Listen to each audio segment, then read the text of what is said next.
2016 में इंडिया का audio market over price global brand और सस्ते ऑनरेबल नॉक ऑफ के बीच बटा हुआ था। अमन गुप्ता और समीर मेहता ने एक अपॉर्चुनिटी देखी। यंग इंडिया को स्टाइलिश और अफोर्डेबल गैजेट्स चाहिए थे जो उसकी पर्सनालिटी को मैच करे। हुआ बोट का जन्म सिर्फ एक प्रोडक्ट के तौर पर नहीं बल्कि यूथ के लिए एक लाइफस्टाइल ब्रांड के तौर पर। चार्जिंग केबल से शुरू करके उन्होंने तेजी से हेडफोन्स और ईयरफोन्स तक एक्सपेंड किया जिसमें बोल्ड डिज़ाइन और वाइब्रेट कलर्स पर फोकस किया गया।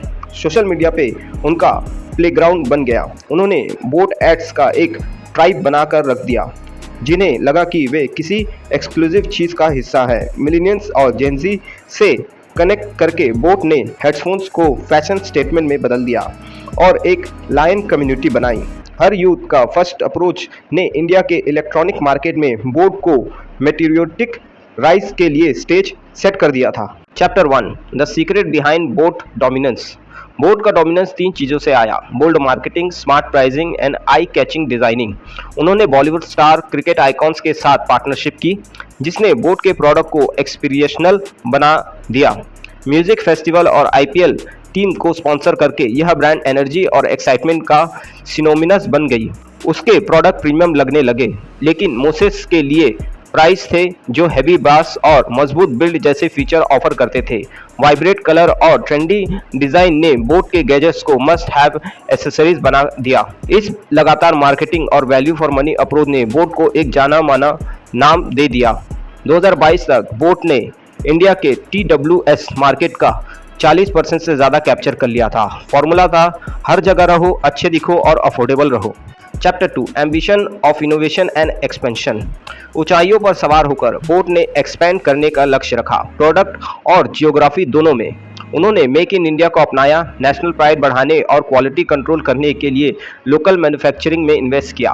बोट ने स्मार्ट वॉचेस, साउंड बार्स और गेमिंग हेडफोन्स लॉन्च किए जो डिजिटल लाइफ के हर पहलू को टारगेट करते थे।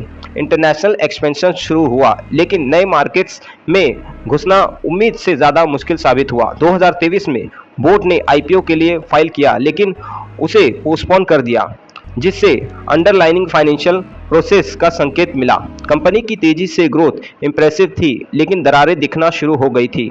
अगली फेज यह टेस्ट करना था कि क्या बोट अपने होम टर्फ से आगे इनोवेट और अडॉप्ट कर सकता है। Chapter 3 first sign of trouble on the horizon. BoAt की ताकतें कमजोरी बन गई क्योंकि मार्केट नॉइस, बोल्ट और रियलमी जैसे राइवल्स से भर गया। अफोर्डेबल स्टाइलिश गैजेट अब नाम बन के रह गए थे जिससे बोट का यूनिक एज खत्म हो गया था। प्रोडक्ट क्वालिटी और कस्टमर सर्विस में भी कमी आई। सोशल मीडिया में बैटरी लाइफ और खराब सपोर्ट के बारे में शिकायतें बढ़ने लगी। इनोवेशन धीमा हो गया जबकि कॉम्पिटिटर्स ने एडवांस फीचर लॉन्च किए। बोट मामूली अपडेट पर अटका रहा। ग्लोबल एक्सपेंशन रुक गया जिससे रिसोर्सेज खत्म हो गए क्योंकि ब्रांड को विदेश में ट्रैक्शन हासिल करने में दिक्कत हो गई। एक समय का लायन बोट हेड कम्युनिटी अब टूटने लगी। बोट की लीडरशिप को बढ़ते प्रेशर का सामना करना पड़ा क्योंकि कंपनी ने घर और विदेश पे अपनी जमीन खो दी थी। चेतावनी के संकेत साफ थे। बोट को एक नई प्लेबुक की जरूरत थी।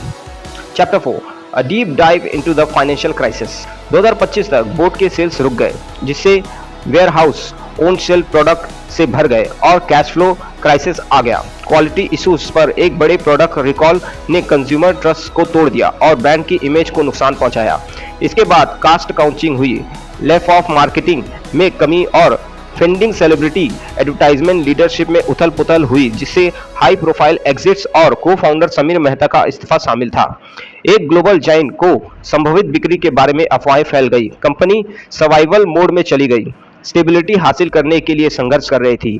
बोट की तेजी से ग्रोथ ने एक कठोर फाइनेंशियल रिकॉग्निशन का रास्ता बंद कर दिया था। Chapter 5 the state of boat 2026। 2026 के मध्य में बोट का मार्केट शेयर 12 से 15% रह गया जिसे पूर्व प्रतिद्वंदी ने ही पछाड़ दिया था।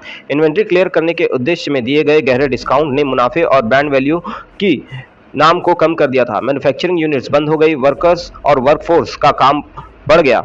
एक समय का वाइब्रेट बोट हेड कम्युनिटी गिरती क्वालिटी और सर्विस से निराश थे। विश्वास फिर से बनाने के लिए सिर्फ प्राइस को कट और ज़्यादा की ज़रूरत थी।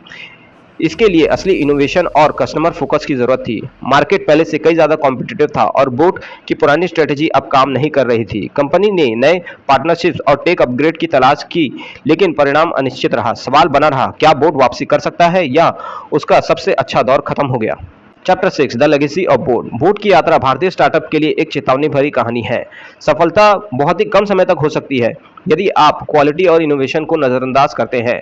अग्रेसिव मार्केट ने ब्रांड बनाया, लेकिन प्रोडक्ट रिलायबिलिटी और कस्टमर सर्विस को नजरअंदाज करने से इसका पतन शुरू हो गया था। तेज ग्रोथ की होड़ में सस्टेनेबिलिटी एक्सीलेंस की कीमत पर आई।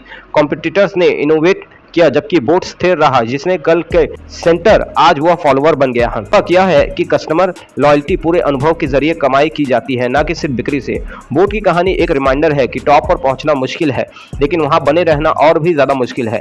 इसकी विरासत भविष्य में एंटरप्रेन्योर्स को गाइड करेगी, महत्वाकांक्षा को क्वालिटी और इनोवेशन के प्रति अथक प्रतिबद्धता के साथ संतुलित करेगी।